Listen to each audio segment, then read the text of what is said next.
Good evening students, welcome back to Srishti classes. तो आज आपकी स्टैट्स की क्लास है जिसमें हम कलेक्शन ऑफ डाटा पढ़ रहे हैं। ठीक है, इसमें अभी तक हमने इंट्रोडक्शन कर लिया, सोर्सेज ऑफ डाटा हमने पढ़ लिया है, प्राइमरी डाटा और सेकेंडरी डाटा का डिफरेंस हम कर चुके हैं, प्राइमरी डाटा को कलेक्ट करने के क्या सोर्सेज हैं, पायलट सर्वे हम कर चुके हैं, qualities of a good questionnaire हम कर चुके हैं, कुछ डिफरेंस एडवांटेज डिसएडवांटेज हम कर चुके हैं।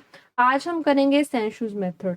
तो सेंशूज मेथड क्या है? सेंशूज मेथड कौन सा मेथड है जो डाटा कलेक्ट कर लिया जाता है from each and every unit of population, यानी कि पॉपुलेशन की हर यूनिट से जो डाटा कलेक्ट किया जा रहा है, कि पॉपुलेशन के हर एक मेंबर से डाटा कलेक्ट किया जा रहा है, उसको क्या बोलेंगे? सेंशूज मेथड। ठीक है, अगर एक स्कूल में 1000 स्टूडेंट्स हैं तो उन सभी 1000 स्टूडेंट्स का सर्वे करना ही सेंशूज मेथड है। ठीक है, इसमें क्या है कि सभी यूनिट्स से डाटा कलेक्ट किया जाता है। ठीक है, इसमें रिजल्ट्स ज्यादा एक्यूरेट आते हैं। ठीक है, लेकिन इसमें टाइम और कॉस्ट भी ज्यादा लगता है। ठीक है, तो ये है सेंशूज मेथड। ठीक है, जहां पे पॉपुलेशन की हर यूनिट से डाटा को कलेक्ट किया जाता है। नेक्स्ट अब हम देखेंगे सैंपल मेथड। सैंपल मेथड क्या है? सैंपल मेथड वो मेथड है जिसमें डाटा को सिर्फ कुछ ही यूनिट्स से कलेक्ट किया जाता है। डाटा को पॉपुलेशन की कुछ यूनिट्स से ही कलेक्ट किया जाता है और जो इसका रिजल्ट होता है वो पूरे ग्रुप के ऊपर अप्लाई होता है। मान लीजिए 1000 स्टूडेंट्स हैं स्कूल में, लेकिन उनमें से सिर्फ 100 स्टूडेंट्स का ही सर्वे किया गया। ठीक है, अब ये जो 100 स्टूडेंट सिलेक्ट हुए, ठीक है, तो यही क्या है? सैंपल मेथड, कि 1000 स्टूडेंट्स में से 100 का सैंपल लिया गया। ठीक है, तो इसमें क्या होता है? सिर्फ कुछ ही यूनिट्स से डाटा कलेक्ट किया जाता है। इसमें टाइम और कॉस्ट जो है वो कम लगती है। ठीक है, और रिजल्ट इसमें क्या होते हैं? रिलायबल होते हैं। ठीक है, तो ये था सैंपल मेथड। नेक्स्ट अब हम देखेंगे यूनिवर्स और पॉपुलेशन इन स्टैटिस्टिक्स। ठीक है, तो जितने भी टोटल आइटम्स आते हैं एक स्टडी के अंदर, टोटल आइटम्स कह लो या पर्सन्स,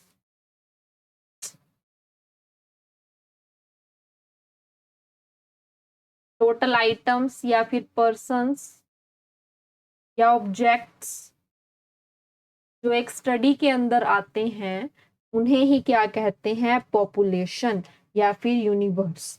ठीक है, अगर आप दिल्ली के सभी क्लास 11 कॉमर्स के स्टूडेंट्स का सर्वे कर रहे हैं, ठीक है, तो वो सब क्या हैं? क्लास 11 कॉमर्स के जो जितने भी स्टूडेंट्स हैं वो सब क्या है यहाँ पर? पॉपुलेशन। कि हम जिस चीज की भी स्टडी कर रहे हैं उस स्टडी के अंदर जितने भी टोटल आइटम्स हो गए, पर्सन, ऑब्जेक्ट्स, कुछ भी, सबका टोटल, वो टोटल आइटम्स, उनको ही हम कहते हैं यहाँ पर पॉपुलेशन या फिर यूनिवर्स इन स्टैटिस्टिक्स। ठीक है, population is equals to total group. ठीक है, तो ये था यूनिवर्स और पॉपुलेशन इन स्टैटिस्टिक्स। नेक्स्ट अब हम देखेंगे सैंपल। सैंपल हम पढ़ चुके हैं। सैंपल क्या होता है? कि किसी पॉपुलेशन में से सिर्फ एक सेक्शन को उठाना, उनसे इंफॉर्मेशन लेना, कि उसको क्या कहते हैं? सैंपल कहते हैं। ठीक है, नेक्स्ट अब हम देखेंगे सोर्सेज ऑफ सेकेंडरी डाटा। तो सेकेंडरी डाटा के कुछ सोर्सेज होते हैं, वो सोर्सेज क्या हैं? पब्लिश्ड सोर्सेज और अनपब्लिश्ड सोर्सेज। पब्लिश्ड सोर्सेज कौन से होते हैं?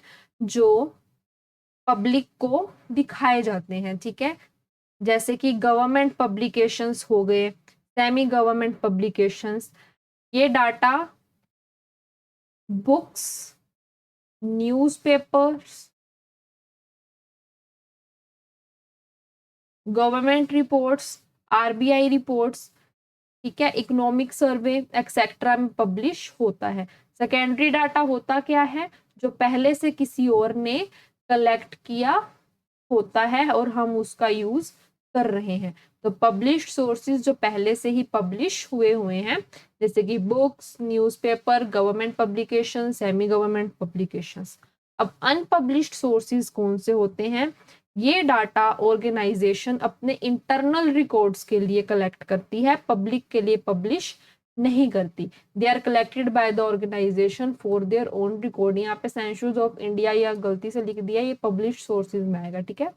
तो अनपब्लिश्ड कौन से होते हैं, जो कोई भी ऑर्गेनाइजेशन या कंपनी अपने इंटरनल रिकॉर्ड के लिए रखती है, जैसे कि स्कूल के एडमिशंस रिकॉर्ड, ठीक है, हॉस्पिटल में पेशेंट्स के रिकॉर्ड्स, कंपनी के सेल्स के रिकॉर्ड्स, बैंक के इंटरनल रिकॉर्ड्स, ठीक है। तो ये क्या है, ऑर्गेनाइजेशन सिर्फ अपने यूज के लिए रखती है इन रिकॉर्ड्स को, ये पब्लिक को दिखाने के लिए नहीं होते, ठीक है।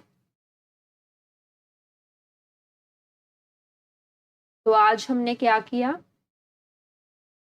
सेंसस मेथड का मीनिंग हमने देखा, सैंपल मेथड देखा क्या होता है, यूनिवर्स और पॉपुलेशन इन स्टैटिस्टिक्स पढ़ा हमने क्या होता है, और सोर्सेज ऑफ सेकेंडरी डाटा हमने किए, ठीक है। अब बात करते हैं सैम्पलिंग मेथड्स, ठीक है। तो सैम्पलिंग मेथड्स क्या होते हैं, सैम्पलिंग मेथड्स दो तरह के होते हैं, रैंडम सैम्पलिंग और नॉन रैंडम सैम्पलिंग।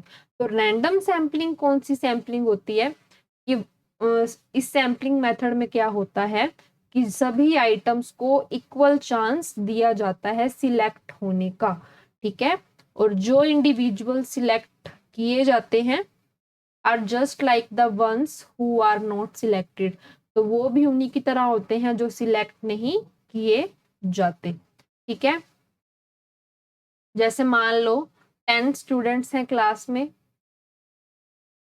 ठीक है। अब रैंडमली टीचर ने किसी को भी क्वेश्चन पूछ सकता है, ठीक है। अब इन 10 में से मान लो 3 से पूछ लिया, 4 से पूछ लिया, किसी को भी खड़ा करके टीचर ने क्वेश्चन पूछ लिया, उससे इंफॉर्मेशन ली, that is random sampling method, ठीक है। अब नॉन रैंडम सैम्पलिंग मेथड क्या होगा, इसमें ये वो सैम्पलिंग मेथड है जिसमें सभी आइटम्स को इक्वल चांस नहीं मिलता सिलेक्ट होने का। इन्वेस्टिगेटर की जो जजमेंट होती है वो इंपॉर्टेंट रोल प्ले करती है, ठीक है। अब 10 स्टूडेंट्स हैं, तो उसमें से कुछ सिलेक्ट किए जाएंगे कि किनसे हमें इंफॉर्मेशन लेनी है, ठीक है। तो यहाँ पे रैंडमली ही किसी को चूज नहीं कर लिया जाएगा, ठीक है।